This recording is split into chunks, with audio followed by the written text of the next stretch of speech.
Bon, je viens donc écouter pendant 1 heure et demie Xavier Tutulman.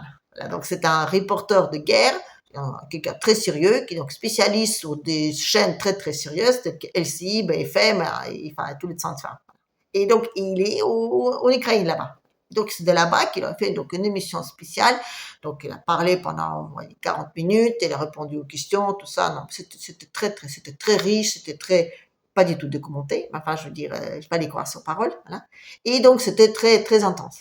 Et j'ai lu aussi les commentaires, donc là je me suis pris une bouffée de russophobie, waouh, comme ça, j'ai dit ouh, génial, voilà. Donc, non, mais c'est vrai, parfois je suis sur mon nuage et tout, comme ça, je me suis dit oui, peut-être que les Français ne détestent pas peut-être forcément des Russes à ce point-là. Si. Je dis, quand tu lis ça, tu dis, oula, je dis, l'amitié franco-russe, ouh là là là là là. Avant que ça redémarre, il faudra du temps, hein. Bref. Ce que je veux dire, donc Xavier, donc il est là-bas et il explique donc l'attaque sur le territoire, donc sur l'oblast de Kursk. Oui, j'en ai déjà parlé hier. Donc effectivement, les Ukrainiens ils sont arrivés comme dans le beurre, comme ça, ils sont rentrés, ils avaient donc aucune défense. Voilà. Donc il paraît que déjà il y avait aucun soldat, mais même ceux qui étaient, donc ils se sont sauvés. Donc ils ont vu les Ukrainiens arriver, ils ont eu peur parce que les soldats russes ils sont pas courageux, voilà. Donc eux ils sont très courageux quand il s'agit de s'enterrer dans leur trou, dans leur défense là, comme ça là, quand ils se le font là-bas ils sont courageux. Mais là quand il voit donc les soldats ukrainiens arriver, là ils se sont tous sauvés. C'est lui qui le dit. Et donc les Ukrainiens ils sont arrivés et donc avant de rentrer, donc ils ont déjà utilisé donc l'artillerie au max. Donc ils ont recouvert donc les territoires de drones, de divers trucs qui sont tombés, qui ont explosé partout. Donc ils ont tiré sur les tas de trucs, machin, tout ça, voilà. Et en même temps, il explique quand même ce petit coquin que les Ukrainiens ne tirent jamais sur les civils. Alors moi ma question est, c'est que quand vous êtes sur un territoire, vous dites vous-même que vous êtes en train de tirer sur, enfin, partout, avant même de rentrer. Et il a expliqué vraiment que l'artillerie était impressionnante, mais alors impressionnante. Et si vous-même vous dites qu'il n'y a pas de soldats, vous tirez sur qui? Hein? Touk. Vous tirez sur qui là, hein? C'est pas un peu la population civile? Non, mais c'est vrai, parce que moi j'ai vu les images, hein. J'ai vu quelques victimes, c'est vrai que ça fait un peu froid au dos, quoi. Et oui, les voitures qui reçoivent un petit drone civil avec un papa qui vous montre sa femme enceinte morte avec un petit bébé de 12 ans, c'est vrai que ça fait un peu froid au dos. Voilà. Et puis il y en a plein d'autres comme ça. Oui, parce que oui, effectivement, ils ont tiré sur la population civile. Alors, sur la population civile sur laquelle ils ne tirent jamais. Ça va de ça. Et en même temps, donc, il explique que les populations, donc les Russes, donc ils ont accueilli les Ukrainiens qui arrivaient donc sur leurs chars Abrams, voilà, donc il précise bien, mais aussi donc les chars, donc enfin, l'armement français, parce que l'armement français il est quand même supérieur à tout le monde, et donc il a fait une super promo en expliquant à quel point l'armement français il est vraiment génial, voilà, parce qu'il fait quand même un peu de vente. Hein. Et donc, il a expliqué que donc, quand les Ukrainiens sont rentrés, la population donc russe a jeté sur eux, on les recevant comme des libérateurs, parce que ça y est, ils ont libéré donc, les territoires ukrainiens jadis, voilà, parce que ce sont donc des villes ukrainiennes, et donc ils sont venus en libérateurs.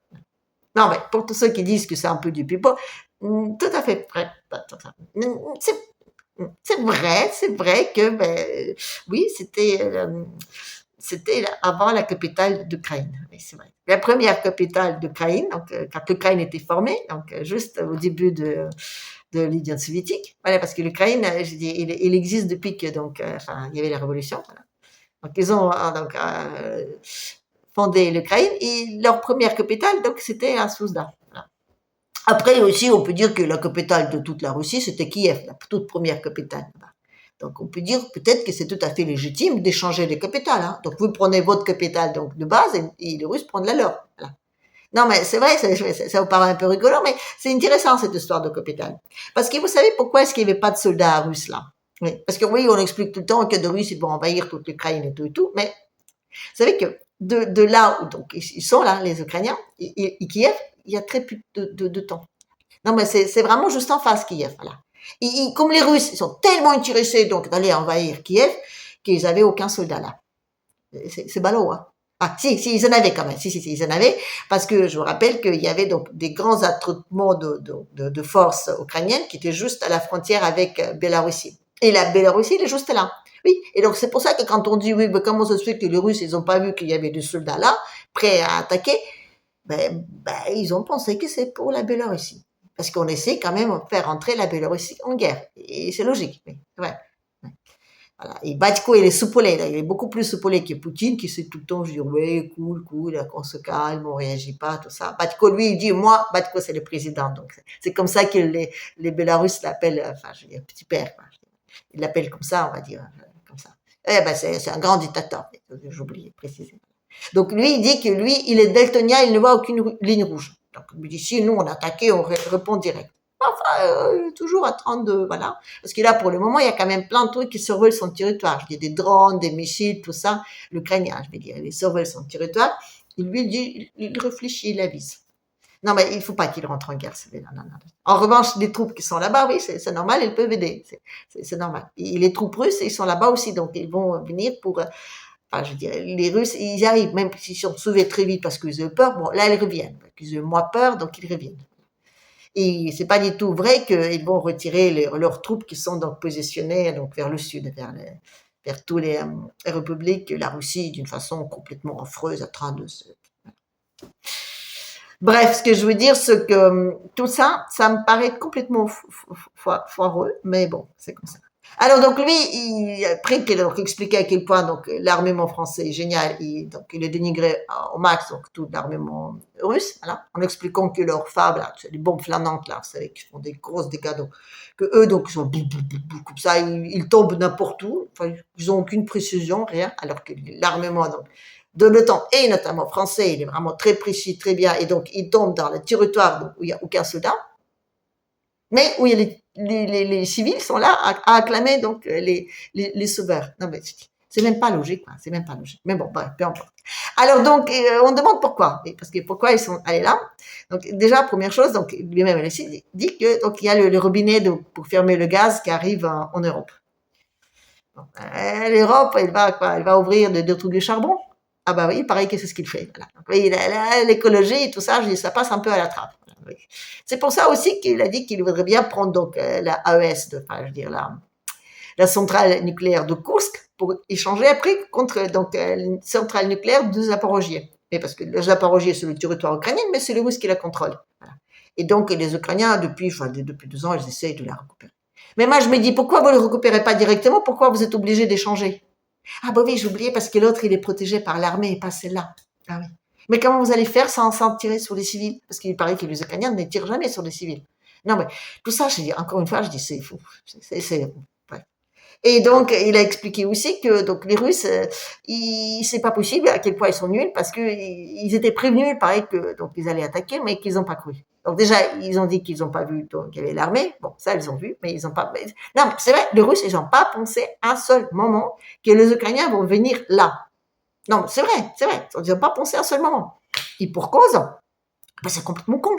Non, je suis désolée, mais enfin, je suis pas un spécialiste militaire, enfin, je sais pas, je suis pas au niveau de Monsieur Tuttelman, mais même pour moi, je dis, voyez, vous avez la capitale Kiev, il est juste en face. Je dis, au vol d'oiseau, enfin, je sais pas, c'est rapide, quoi. C'est juste en face. Et il n'y avait pas de troupes russes ici parce que ils ne voulaient pas prendre Kiev à la base. Mais étant donné qu'il y a l'armée qui est là, donc ukrainienne, et qui donc va rentrer dans ce territoire-là, ben, qu'est-ce qu'il faudra qu'ils fassent des Russes? Ben, non seulement il faudra qu'ils sortent donc toute cette armée-là, mais il faudra qu'ils sortent suffisamment loin pour se protéger. Et ce suffisamment loin s'appelle Kiev, la capitale. Donc, encore une fois, je dis, aujourd'hui, c'est les manœuvres ukrainiennes qui poussent la Russie à prendre la capitale ukrainienne, laquelle elle ne voulait pas du tout prendre. C'est comme avec Kharkov. Kharkov, les Russes ne voulaient pas le prendre. Ils sont obligés parce que c'est de Kharkov qu'on tire sous Belgorod. À se demander même si les Ukrainiens, ils font pas tout exprès pour que les Russes soient obligés de prendre de plus en plus de territoires lesquels ils ne voulaient pas prendre à la base. Oui. Mais c'est parce que si les Russes vont prendre des territoires lesquels ils ne voulaient pas du tout prendre à la base, qu'on va prouver au monde entier que les Russes ils vont envahir l'Ukraine, et comme ça, l'Europe, donc celle qui peut défendre la démocratie et tous les soins, donc va venir et tuer tous les Russes. Non, ils ne vont pas tuer les Russes parce qu'ils ont besoin de Russes, parce que dans le climat qu'ils ont là-bas, enfin, il n'y a que des Russes qui savent travailler. Mais enfin, en tout cas, mettre Poutine à genoux et tout ça. Je veux dire, c'est quand même assez dingue tout ça. C'est quand même assez dingue. Et un autre truc qui est assez dingue, c'est donc d'expliquer que donc les Russes ils vont sortir des gens de territoire en bas pour aller là-bas, d'accord? Mais aussi ils expliquent que Ouais, dans les questions-réponses. Donc, la paix, tout ça, donc oui, ils prennent ce territoire-là, donc je dis de Koursk, pour obliger Poutine afin céder et de rentrer en négociation pour la paix.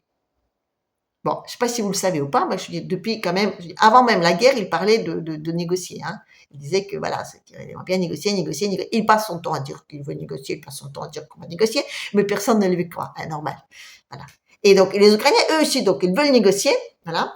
Et donc il dit ça depuis quand même plusieurs semaines. Et donc tous les médias, même les plus complotistes en France, disent que ça y est, Zelensky il est à genoux, il veut négocier.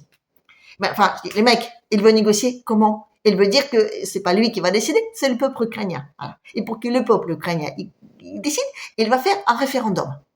Et il va faire un référendum dans les territoires ukrainiens, voilà. Lesquels lui il considère encore comme ukrainiens. Oui.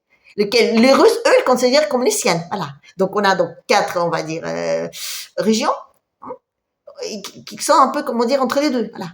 C'est un petit peu comme, je sais pas, je veux dire, par exemple, eh ben, il y a, on va dire, en Allemagne, donc, il y a un référendum, pour je sais plus quelle histoire, voilà, et on dit que l'Alsace et Lorraine doivent participer.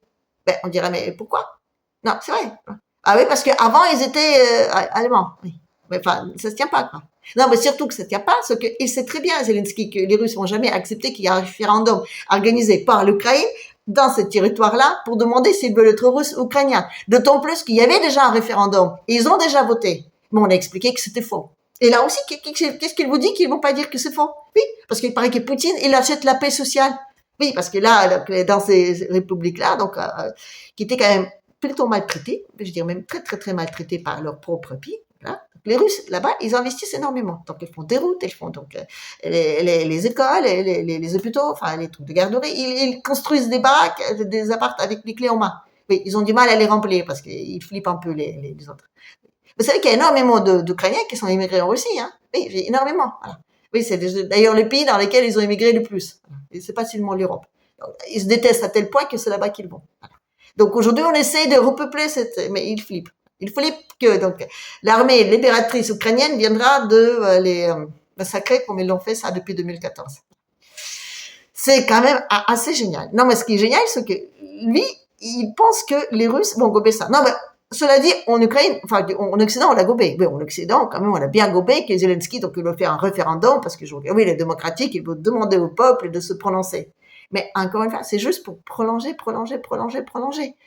C'est uniquement ça. Et en même temps, je veux dire, il va dire après que c'est les Russes qui ne veulent pas parce que eux, ils refusent qu'il y ait un référendum dans ces républiques-là. Enfin, encore une fois, c'est logique, quoi. Voilà.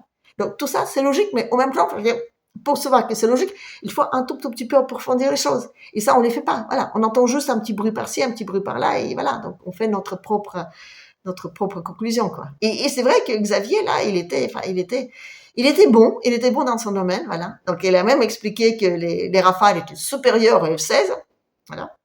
Et que c'était vraiment dommage que tout le temps n'ait juré que donc par les avions américaines, mais que la France aujourd'hui donc généreuse, donc ils offrent les Rafales donc, aux Ukrainiens, comme ça après ils vont penser acheter des Rafales ukrainiennes, donc ça va faire marcher. Non, bah, les mecs c'est son job, je peux pas lui reprocher ça, Et je peux pas lui reprocher de dire que les Ukrainiens ils sont donc démocratiques, civilisés, qu'ils tirent jamais sur la population donc civile, alors que tout le monde sait que c'est faux, pas tout le monde sait. Non, mais il suffit juste de réfléchir un tout petit peu. Mais quand j'ai vu la russophobie, je dis, qui est là, quand j'ai lu les commentaires, et quand j'ai lu que c'est vraiment, je dis, ça a été, c'est dans les gènes à la limite, quand je dis, depuis des années, avec des petites remarques, avec des films, avec des tas de trucs, avec des mensonges purs et durs, on explique que la Russie c'est vraiment le diable. Les gens ne réfléchissent même pas, parce que même se dire, ben, tiens, il y a un truc qui cloche, ça ne viendra même pas dans l'esprit, voilà. Donc, c'est ça qui est dommage. Mais bon, c'est comme ça. Bref, je vous laisse donc le lien de Xavier là en bas, parce que comme ça on peut aussi écouter ce qu'il dit. Et en attendant, ben, je vous souhaite profiter d'aujourd'hui, parce que comme je dis donc demain ça va être bien pire. Donc profitons d'aujourd'hui tant que c'est pas encore, comment dire, la fin du monde. Voilà. Ah oui, parce que oui, demain, demain on aura la clôture. Voilà. J'attends avec impatience de regarder qu'est-ce que Mimi va nous ressortir encore une fois. Non, mais là, ça va être génial. Et je pense que je vais la regarder. Non, mais je pense que je vais regarder. Je vais même prendre des notes parce que c'est déjà la première. Donc, l'ouverture, c'était ouf. Mais alors, la clôture, ça promet. Hein, donc ça va être Voilà. Bon, allez, donc, je vous souhaite, enfin, à la prochaine.